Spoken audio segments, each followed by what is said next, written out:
Eestis on ajalooliselt jäänud tööstuspärandina mitmeid kaevandusalasid. Aastate jooksul on endistele karjääri- ja tööstusaladele tekkinud veekogud ning korrastamise kaasabil kasvanud metsad. Kui alasid korrastades pidada silmas maastikku kui tervikut, siis saab piirkonna veekogumeid ja looduskeskkonda muuta taas looduslikult mitmekesisemaks, suurendada liigirikkust ja liikide elujõudu.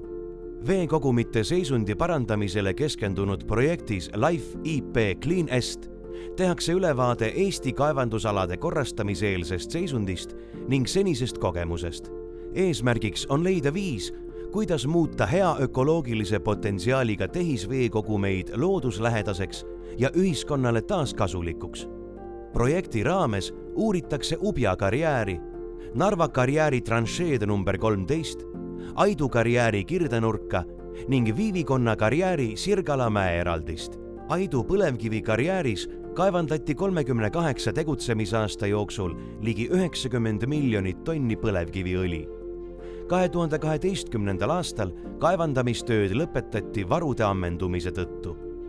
Tänaseks on piirkonnas istutatud umbes 2500 hektarit metsa ning piirkonda on tekkinud uus veemaastik, niinimetatud Aidu fjordid. Narva põlevkivikarjääri Sirgala 2 mäeeraldisel endise Viivikonna jaoskonna alal lõpetatakse kaevandamine lähema paari aasta jooksul.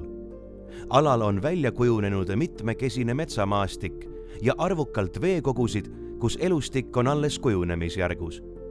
Kaevandamise lõppemisel tekivad sinna lähiaastatel uued, suured, kitsad ja sügavad tehisveekogud, mis võivad olla ebasoodsate tingimustega elustikule.